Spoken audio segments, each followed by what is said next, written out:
Okay, so this is my second attempt at this video because on the first one, when I watched it back, the images were all quite blurred and the light being as such as it is, not ideal. So we'll have another little go and I'll just take you a walk through the cards. So I don't know where I got. I'll just put the unboxing part of it on first and then we'll have a look at it again together. Well, second time for me, first for you. Hi folks, welcome to my channel and I've got an unboxing. My newest purchase is the Mystical Realm Tarot. This is by Lisa Porter and it's a Rockpool publishing. So let's open up and have a look and let's get this cellophane off. There we go. I'm quite excited for this deck. I like the look of the art style. Look at that. So yeah, that was the box. It's a two-piece box. I'm sorry about the dog barking outside. It says on the inside, embark on your path to awareness. We have a purple ribbon. We have a book that is 184 pages long. And the back of the cards, which are absolutely gorgeous. It's a cardboard box, Rockpool Publishing. I am so sorry about the neighbour's dog. We're just going to have to carry on regardless. Right, because I already did a walkthrough and I've sort of shuffled these cards, I'm going to have to put them back into order first. But just to give you an idea of the vibrancy of the cards, we'll just come in a bit. And the feel of these cards. Just lay a few out here. And you can actually see that the images come outside the borders. So you wouldn't be able to trim this deck without losing those, if trimming decks is your thing. But we have a black border. And then each of the suits are colour-coded. Like so. So you've got like a darker blue for cups, a light blue for swords, we've got a red here for wands, and then green for pentacles. So those colours work for me. So as I said, the minor arcana are colour coded according to suit. So all the cards in each suit are the same colour. Whereas in the major arcana, they're all different colours. And I don't know what the significance of that is, if it's just an aesthetic decision or if there's an astrological meaning or a deeper meaning, golden dawn meaning, I'm not quite sure. But at the top and the bottom are actually different colours. So I'm not sure about that. But anyway, I will just now I'll zoom in and do a silent walkthrough so you can judge for yourself.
Okay, so those were the major arcana cards, and what struck me first of all is how expressive the faces are. This is really animated, beautifully animated. Okay, so on our Fool here, the background of the sun has actually taken over almost a third, nearly a half of the card actually. Quite a lot. And then the bells on his hat there, they're cool. You could almost hear him jingling along, couldn't you? That's the one off the front of the box, the Magician. And this is interesting because there's a feather here for some reason. He's dropped a feather. What could that mean? And we've got the snake as the belt. We've got all the symbols there that we see on a Magician. Our High Priestess actually looks like a nun, or someone in a religious order, which is interesting. We've still got the pomegranate behind, blocking our view of what's behind the two pillars, and they're still black and white and black. I like that. It almost looks Art Deco. Pretty. I like the waterfall here behind our Empress.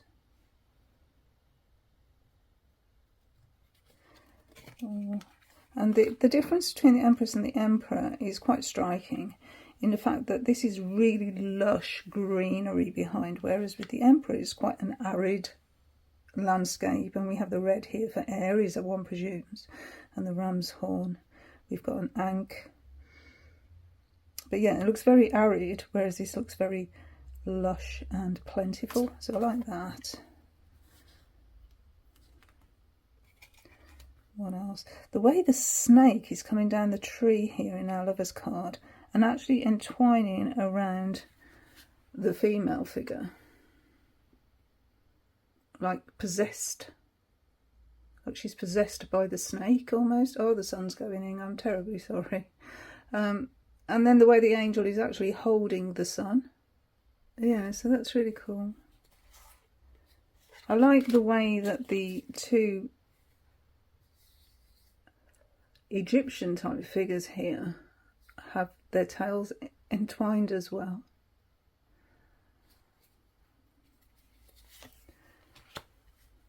I'm sorry about this light, it's really bad. As I said, this is the second time trying to film this, and we've got clouds coming over. I think there might be some rain due. Anyway, I like the fact with this strength card, the mountains in the background here and the hills are showing us really that the figure has still got mountains to climb, obstacles to overcome. Still quite at the beginning of the Fool's journey. We're only here in card 8, so we've just come on to the second of the Septarians. Beautiful card. And our Hermit here. It looks to be in a cave with the stalactites and stalagmites and a pool there. And what I like is he's got a pipe. He's smoking a pipe. How cool is that? In the Wheel of Fortune card, we've got a lot of Egyptian type iconography as well. We've got the headpiece there at the top. And then we've got Anubis and the Ankh there. And we have a snake there. We've got the elements in each corner. And look at this here. That reminds me of one of those really old clocks, you know. Beautiful. And we've got the eye looking out. All the symbology there is beautiful. And here we've got our Justice card. The crown chakra is well and truly open. This lady she's seen everything, and yeah, she's above the mountains here. She's climbed up. She knows what's what. And the sword of justice here is right in the middle, almost on a necklace. I like the way the hangman has got the big eye in the centre of the chest, like his heart's wide open. And we've got these bats all on the tree with him, a little squirrel. Oh, look at the little squirrel. And then he's actually held onto the tree by snakes. So snakes can represent renewal because they shed their skin. So maybe that's a nod to that once he's down from this tree, his perspective will be renewed. It's the way I'm seeing it anyway. In the death card, everything's dead. The landscape's dead. And we've got a nod here to the moon card. So we're on the other side of the moon, possibly. Or even the high priestess. But yeah, there's nothing growing there, is it? It's very arid. A bit like the Emperor card is arid. We've got Iris here and the rainbow glyph. Beautiful. And there's two mountains again there. Repeated. And isn't our devil having a lovely time? He's really rocking it out there. Love it. And what's in that box there? Oh, don't open the box.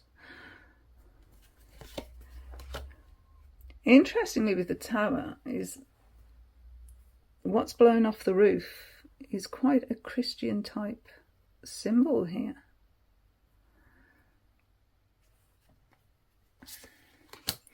The star, we have a compass to show us our way, and we have the bird of peace, the dove of peace there, the tree of knowledge. So instead of the ibis, it's a dove. But she's bringing nourishment to the land.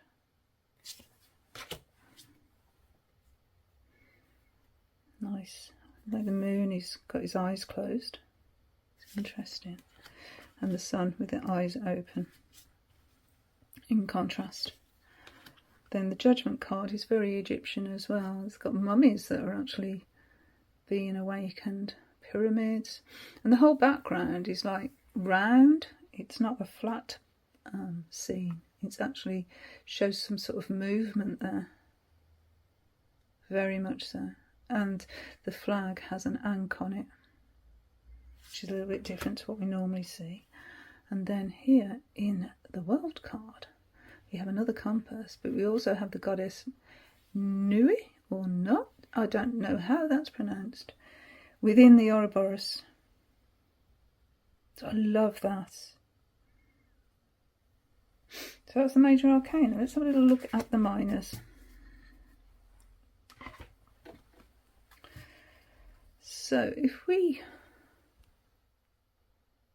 just look at them side by side for a minute.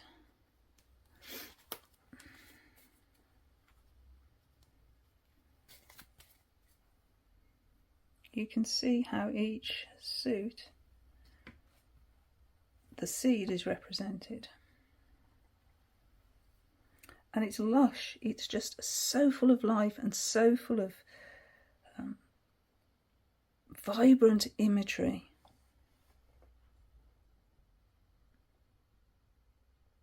You can feel the movement in the cards, especially in these two. And here we've got like the universe on the outside. These cards are really special. The twos. So we can see the duality in all these cards. Even the cube that the Two of Swords is sitting on has cloud motifs in it just to reinforce that air aspect of the suit. and the feathers as well. And interesting how the hood is over the whole face and not just blindfolded. And the C there, is that coming in or is that going out?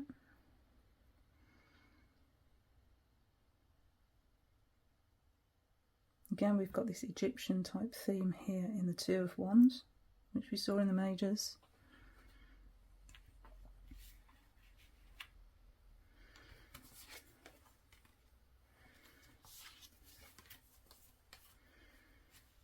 In the Three here of Wands, it's gone from being an Egyptian sort of feel to maybe Moroccan.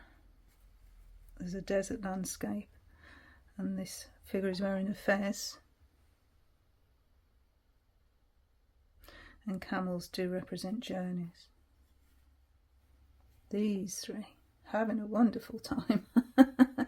And instead of three maidens, there is an actual male figure in there as well, which is nice. With the Three of Swords, the interesting thing here is we've got the vessels coming in and out of the heart. So we've got the veins and arteries depicted there as well. And we're bandaged up here. And this sword is actually broken.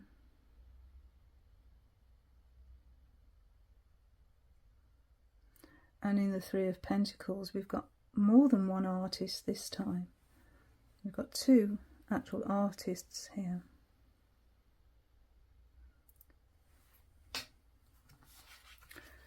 I do hope the light's not too bad this time. I do hope so. Okay, fours.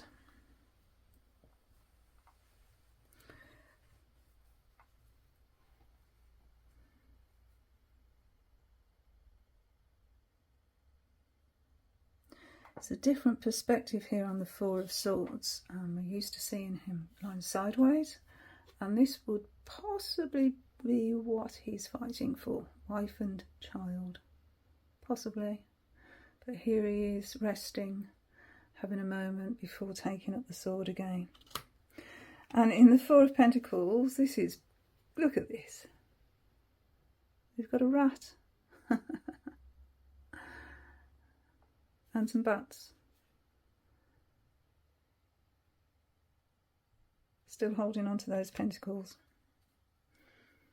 And in the Four of Cups, if you look in the tree, you've got an owl. So these little details are really, really lovely. Our fives. A lot darker than the other cards, aren't they? This could be a Dickens character here. The cups on the Five of Cups here are on stony ground. And look at that sky. Heavy, full of trouble. Quickly moving on to the sixes. Get a bit more balance. Okay.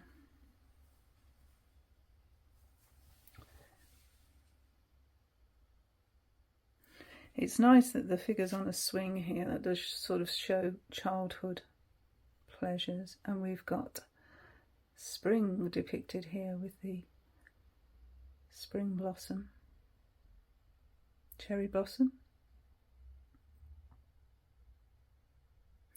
Gorgeous. And the Six of Swords is pretty rough going, but we can see the calmer sea that we're heading towards. And our possessions here in the boat. At this time, there's no ferryman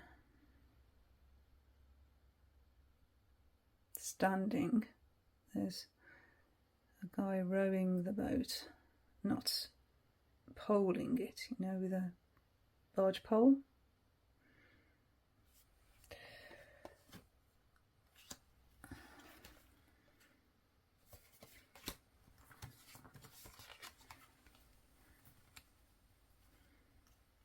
Our usual culprits here in the Seven of Swords, our hard worker in the Seven of Pentacles,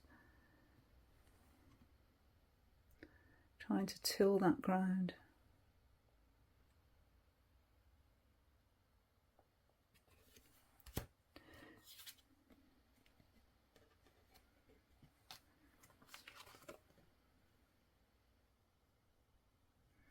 In this Seven of Cups, you can see that these are thought bubbles, which is really nice.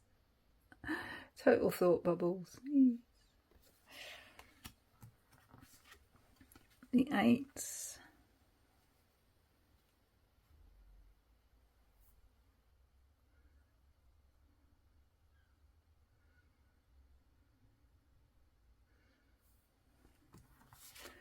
Nines.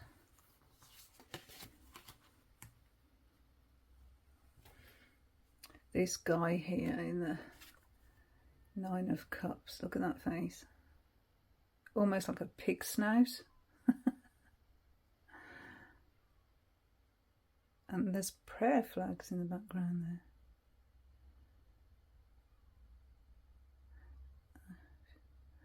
Some hoofs on him there. Very content. And then the Tens.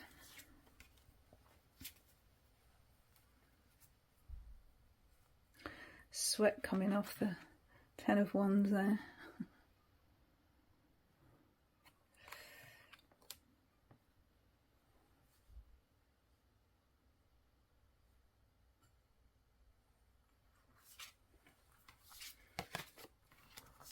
And on to the court cards. Right, so here we have our pages. Our Page of Wands looks very sure of himself. Page of Cups is up on, he's raised himself up there.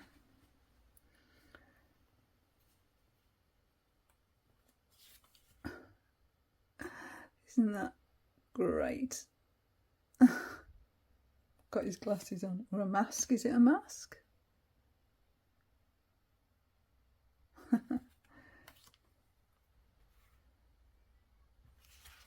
So the Knights. Interesting now. So the Knight of Cups and the Knight of Swords, they're going that way. And they are actually, if I can separate them so you can see properly, they're actually coming out of the borders of the card. Now that's brilliant for the Knight of Swords because that really shows the movement involved. It's going so fast, it's actually coming out of the card.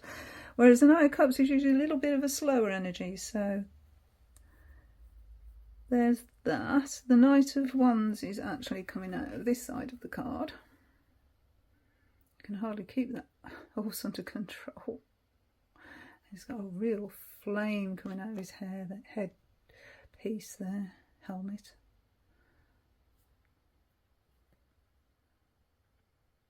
And we're back with the pyramids here and the sandy landscape.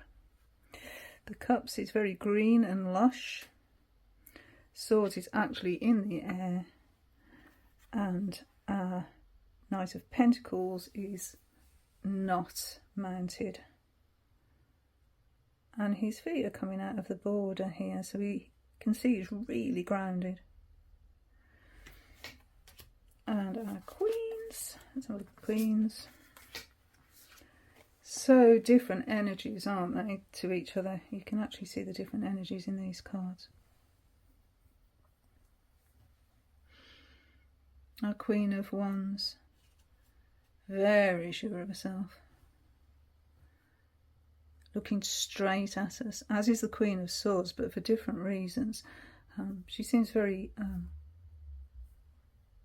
enigmatic, whereas the Queen of Swords seems quite harsh. If you look at her facial features there, and the sword, the way she's holding that sword. We've still got the ribbon on the wrist, we can see it from the front there. Focus.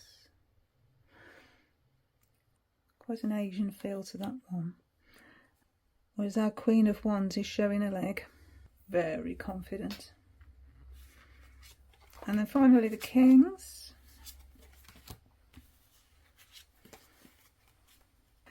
So our King of Pentacles there is cross-legged on his chair, on his throne.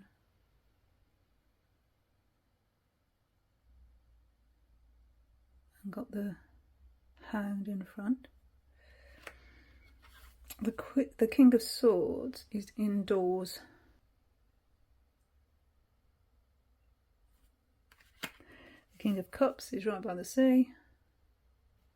We have a dolphin coming out of the card there, and dolphins on the throne. And he's barefoot. The only barefoot one, I think. And then we have our King of Wands has got a lizard. And seems to actually be conversing with it.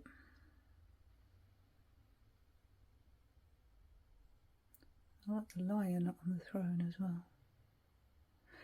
So those are the cards. So let's have a little look at the guidebook. Like I said before, 184 pages long. This is the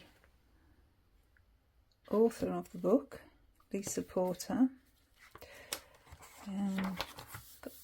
Very glossy pages. It is 2022. 2022 copyright, text and illustrations. So we have an introduction and about the deck, combinations explained, spreads, and then we go into the major arcana and then the minors. So that's the contents, and in between we have these pages that separate those different sections of the book. And like I said before, they're all colour coded, but not, you'll notice, not at the bottom.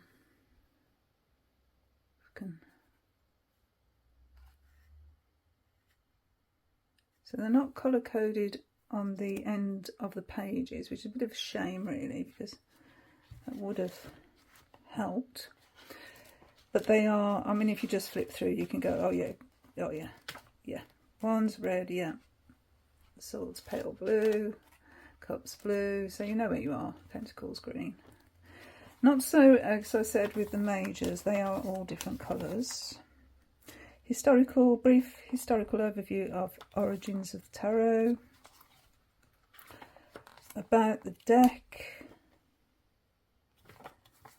1, 2, 3, 4 pages about the deck. The combinations explained, which is really nice. We've got some examples. 1, 2, 3, 4, 5 examples, but just 2 cards, combinations. We've got a 6W spread. So that is the who, what, when, where, why and how. We have that in relationship to soulmates or twin flames, career or baby question spread. Ooh, who will be the father of my children? Pentagram spread.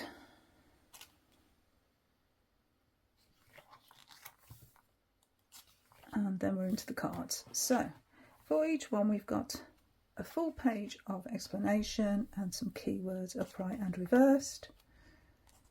1.5 for the Magician. So they're different sort of amounts for each card, so that's not the same for every card. Okay, so that's the majors. What do we get for the minors? Okay. Oh, quite a chunk of text actually, and a lot of keywords by the looks of that. Yeah. So we've got white type on top of colour, if that's a problem. Sometimes can be. So it might be a little bit of a problem on the blue, because that's quite a light colour. I was just wondering if there's any yellow, because I think that would have been quite difficult to read white on top of yellow, but there doesn't seem to be any. Okay, shall we put a card then and see what the message is? Let's just see how they shuffle the cards. Beautiful backs. It's like a magic carpet, isn't it? Beautiful. And it's like got a portal there with the stars in and a compass. So that compass seems to be a bit of a recurring theme in a couple of the cards. Right, so let's give it a shuffle. We've got our yellow edging, by the by. They do seem to be bowed a little bit. Maybe that'll right itself with them. And they're combined. They're quite glossy, they're quite slippy, and they're quite thin. Okay, so that'll be the card then. As it just flew out, we have the King of Wands. Okay, let's see what our King of Wands is all about in this version of the tarot. The King of Wands comfortably sits on his throne with a harsh desert landscape surrounding him. The harsh landscape is symbolic of the King of Wands' ability to be highly driven, confident, capable, strong and motivated, even when hardships are thrown at him. The King of Wands' throne has a lion's head image on the top. The lion's head symbolises the King of Wands' natural fearlessness, powerful presence, and his effective ability to lead others through anything. The King of Wands holds a flaming torch, stroke wand, with his right hand that represents his fiery, passionate and free-spirited nature that does not back down. He wears a leopard skin coat that is reflective of his raw, free-spirited and swift ways to get things done with charm, talent and confidence. The King of Wands adorns headwear that is dominated by the colour red to represent his passion and power. The yellow triangle with the red centre on the front of his headwear signifies his intelligence and heartfelt passion. The triangle is representational of his fire sign and fiery nature. On the very top of his headwear hides an Ouroboros, which is symbolic of his infinite capacity and extensive drive to boldly push through all obstacles. The giant guana pet next to his feet represents his strong exterior and fighting spirit, always ready to go the distance. The King of Wands is funny, charming, confident and highly energetic. He is great with all types of people and very adaptable. He values freedom, self-expression and is highly independent. He is action-oriented and efficient and despises victimhood and neediness. The King of Wands is, however, very supportive to those who help themselves. He is as proud as a lion, swift as a leopard, resilient as a guana, and protective to the end to all he loves and respects. That's a really good personality breakdown.